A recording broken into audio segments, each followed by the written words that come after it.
Today I'm building a coffee table using a technique you've probably never seen before, and I'll run into some struggles, but I'll get by with a little help from my friends. Nope.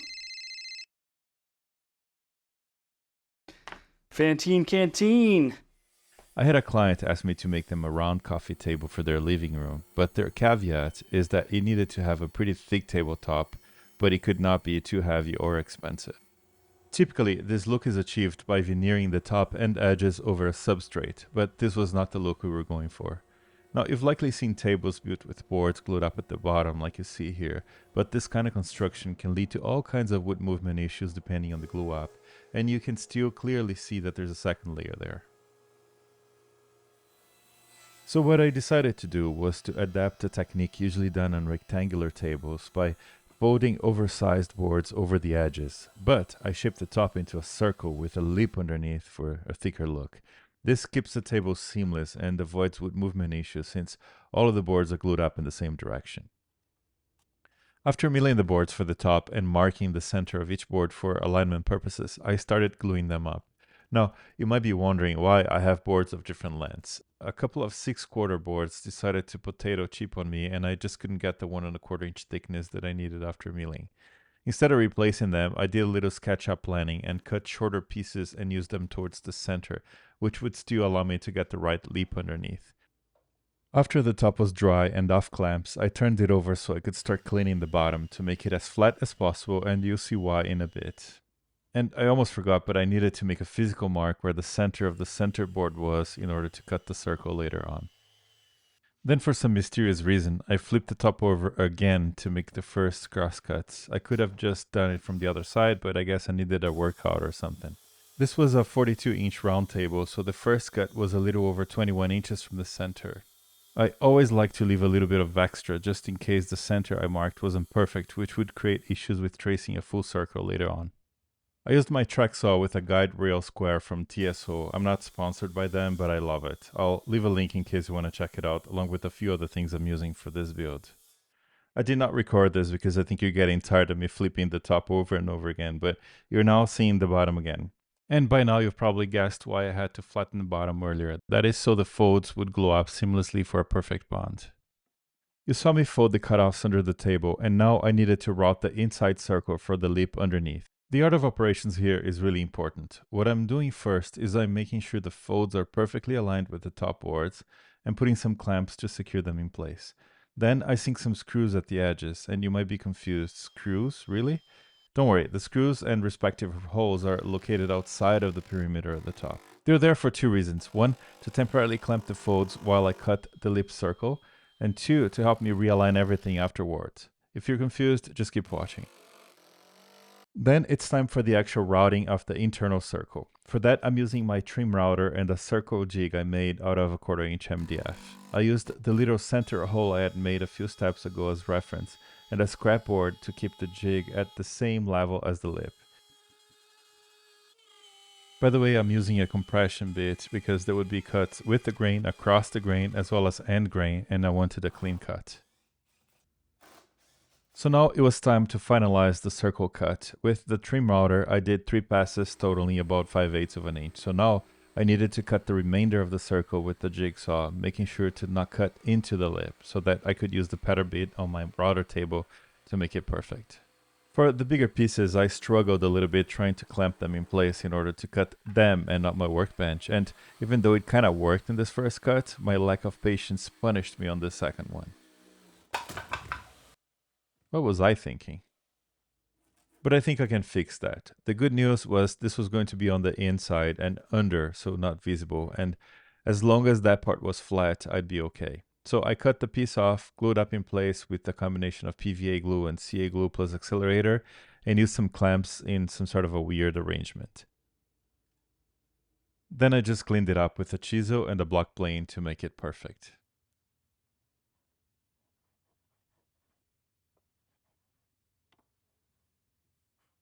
Then I could finally use my trusty pattern router bit from Bits and Bits on my router table and finish the inside cut by using the layer I had cut with the trim router as reference and flush cut the rest, leaving a perfect edge.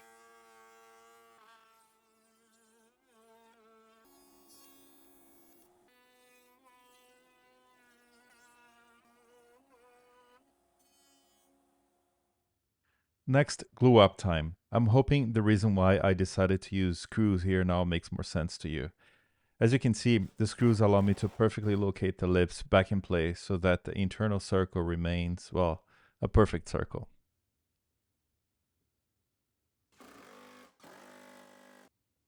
Woodworking can feel like a solo sport sometimes, and I often think how great it would be to have someone in the shop with me to share thoughts, successes, failures, and YouTube gives me a way to do that, and I'm loving it. But it really only matters if you are too. And so if you're enjoying learning something, I'd really appreciate your support with a like or subscribe. I am committed to bringing you the best value I can. After everything was dried, I took it off clamps, removed the screws, and started to prepare to cut the outside circle.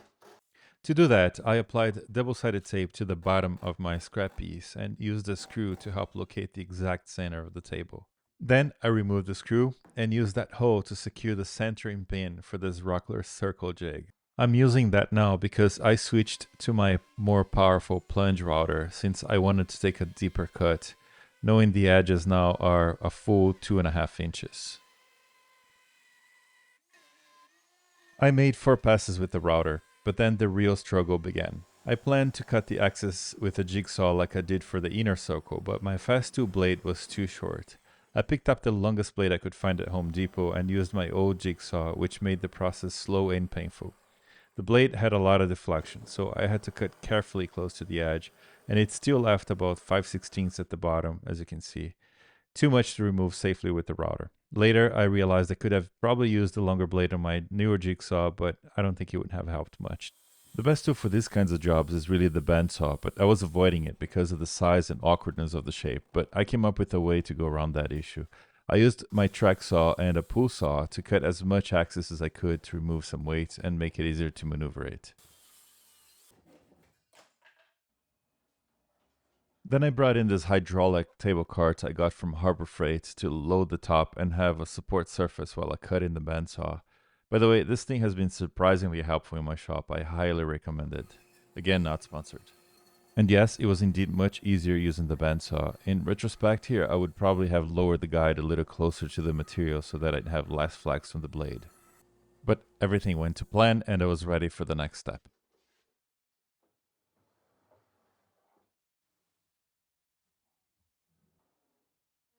I finished the circle with a router and a flush trim spiral bit. Again, an up and down geometry to make it easier to cleanly cut through all kinds of grain orientations.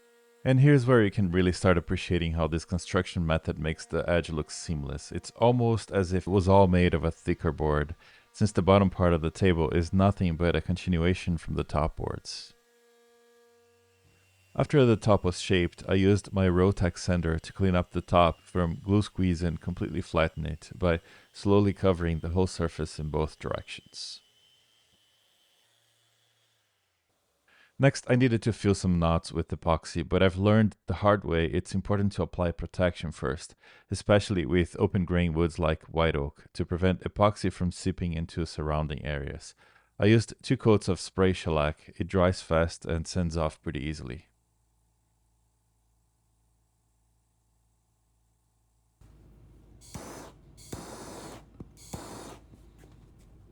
While the epoxy cured, I shifted gears and started milling some ash. Yep, not white oak this time. The client had a very particular finish in mind for the base, and ash was hands down the best choice to achieve it. You'll see why later on.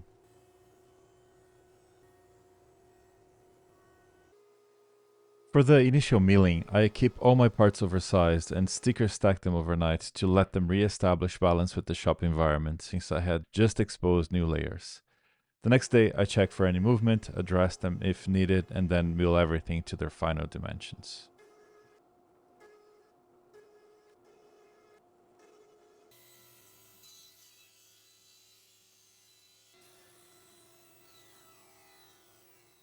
Then came joinery, one of my favorite parts. I started by laying out the 70-degree angles for the legs using a digital protractor and transferring them to my bevel gauge to mark the cuts. I did not record it, but I also used the bevel gauge to set up my miter sled. Using actual pieces for reference rather than just eyeballing ensures more consistent and tighter joinery. After I cut the first angle on all 4 legs, I turned it around, positioned it to where the pencil mark aligns with the blade, set the stop block on the fence to ensure consistent heights for all legs, and made the remaining cuts. After that, I needed to cut a half lap on both cross pieces for the base. I used a dado set and my miter gauge for that. I did many cuts here, sneaking into the right width, not only to have the right fit, but also to clean up potential blowouts from the blade. This part's geometry made it difficult to add a backer board and maintain the piece stable throughout the cut.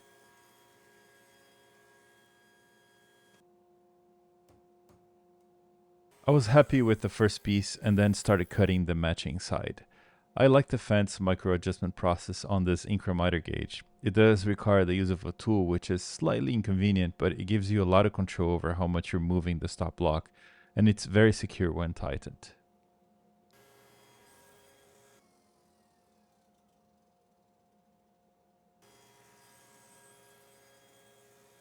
I tested it against the other piece, was happy with the fit, and moved into the joinery between the legs and cross pieces, which I'm using the domino for. I realized I didn't use the hip thrust method from Jason on this one, but I quickly corrected my method. Joking aside, I do think it actually provides a lot more stability. I always try to use the registration tabs on the domino machine to get more precision where possible, especially since in this case, all 6 parts needed to be perfectly aligned to prevent the base from wobbling when assembled.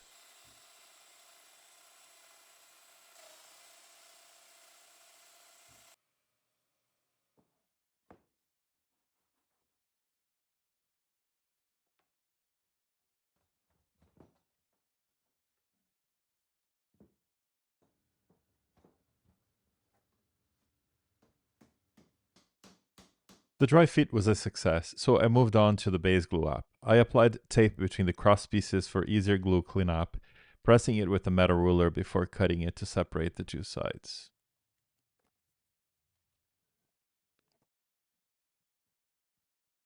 Whenever there are a lot of parts that form a component, glue ups can be stressful, so I try to break down the glue up process in parts whenever possible.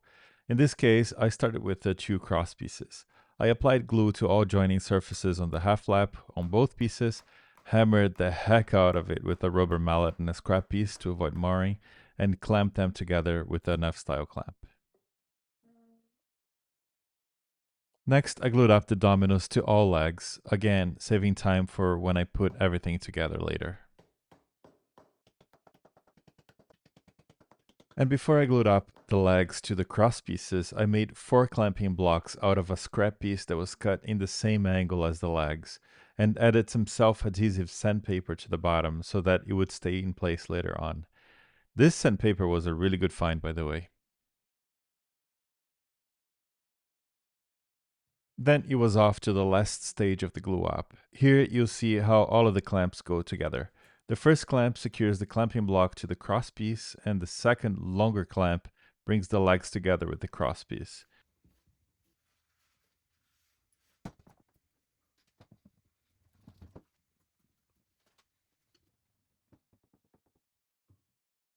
It worked really well, and it was a pretty satisfying process. Once the base was dry, I removed the clamps and sanded through all the grits. I'll spare you the whole footage. I'm sure you already have enough sanding in your own project. Okay, I told you there would be some struggles, and here's another one. I needed to drill holes for the foot levelers using a 1.5-inch Forstner bit so they'd sit mostly flush. Ideally, this is done on a drill press because you want low RPM, high torque, and downward force, but I used my Rockler drill guide for this. It was tougher than expected even after switching drills. I ended up finishing the first hole freehand, which worked a bit better. I then decided I didn't want to suffer anymore, so I rotated the drill press table out of the way and used a couple of 1-2-3 blocks that served as a perfect base extension by luck, and I drilled the remaining holes. So much easier. Then I drilled a 1/2-inch hole at the center to house the threaded inserts for the leveler using a doweling jig, and that worked pretty well. The last part before finishing off the base was to install the figure 8 fasteners I was going to use to secure the top to the base. I drilled some 1/8 of an inch deep holes, used the chisel to increase the space so that the fasteners could have a wider range of motion, pre-drilled and screwed the fasteners in.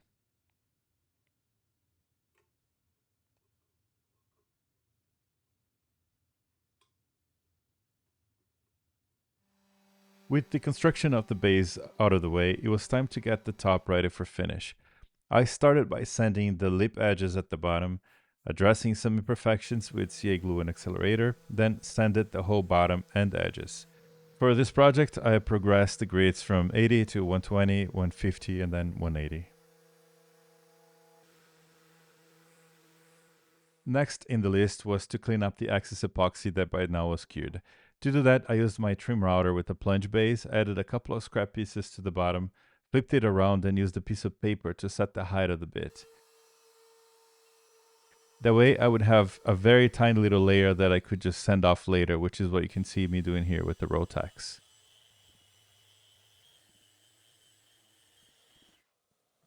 Then again, sanded everything, yada yada yada. Speaking of yada yada yada, if you know anything about my friend Keith Johnson, you know he's a big fan of Seinfeld, and he was an extremely big help in this project. No, not Seinfeld, Keith. I'll explain. It was time for the finish, and the designer sent me a sample of the client's floor to replicate for the tabletop. I won't lie, that was another struggle. After testing dozens of finishes and mixing a few, nothing worked.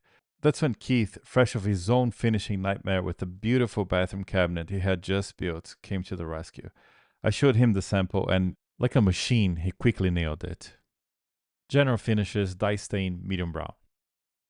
And correct he was. I'm going to start calling him the Oracle from now on. Now, in order to apply a finish like this in a bigger piece like this tabletop, I needed to be able to move fast, which, with my small shop and no access to all sides of the workbench, would be a challenge. So I decided to build myself a quick Lazy Susan contraption to easily rotate the top as I applied finish. I found this hardware for like 23 bucks at Amazon, mounted it between two sheets of 3/4 inch MDF, and was good to go.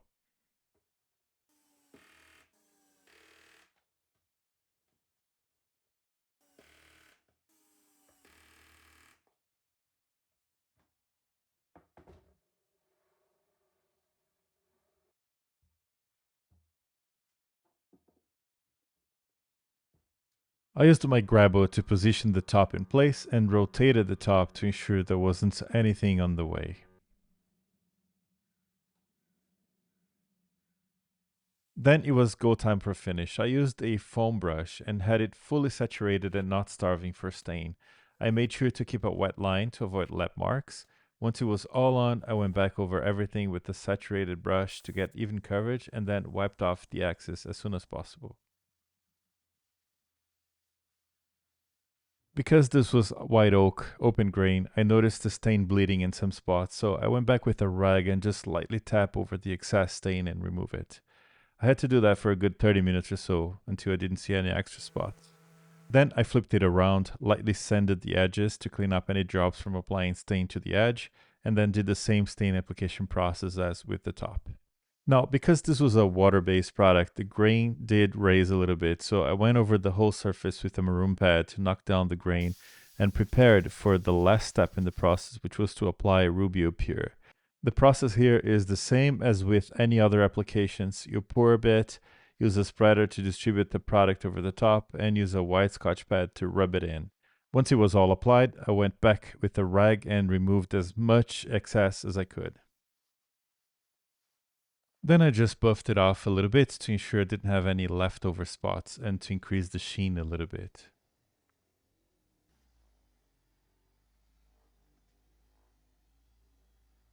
And it was looking so nice. That reminds me, I need to make a phone call.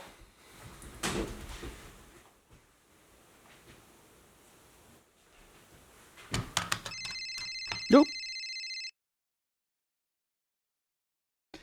Fantine Canteen. Hey man. How'd that tabletop turn out? Keith, it looks awesome. Your dye stain and the Rubio tip. Perfect. I could not have done it without you. Sweet. Must be looking crisp. What about the base? Ah, the base. Oh, It's a bit unconventional. what'd you do now? Let's just say it might stir up some comments. Well, this just got exciting. Okay, enough mystery. The client initially wanted a metal base for this table, but I convinced them I could make it black like they wanted, but out of wood, because we could get the same color they wanted, but with some cool texture as well. They liked the idea, hence the ash choice.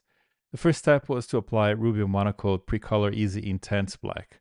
I start with the base upside down so that I can then reinstall the furniture levers and flip it around without the need to wait for it to dry. I use a white applicator for larger sections. It acts like a stain, so the same rules apply. The most important one being to always keep a wet edge, not to create lap lines. For smaller, harder to reach areas, I use a small white Scotch Brite like bed. I left it drying overnight and came back the next day to apply the hard wax oil finish, which is Rubio Oil Plus 2C charcoal. Combined with the stain, it creates a real black look, highlighting the texture of the grain like nothing else. Like I said, I know this will stir up some comments, and it's interesting how the majority like the black floating console I made in my previous video, but the ones who didn't like the black, which were like 3% of them, were very vocal about this. So, those 3%, please feel free to let me know how much you don't like it this time as well. Now I just needed to assemble the top to the base. Bella got the chance to inspect it very closely. At this time I had already started my next piece, so there was no more space in my shop, so I had to use the family room to assemble it. I positioned the base where I wanted, pre-drilled the holes, and screwed the figure 8 fasteners. And it's done. This piece turned out even better than I expected. The base design came out great, the colors matched the client's home perfectly. My favorite part of this has to be how seamless the top looks. It really pulls off that thick, solid look. I'll definitely be using this technique in future builds. Let me know what you think in the comments. Thanks for watching, and I'll catch you on the next one.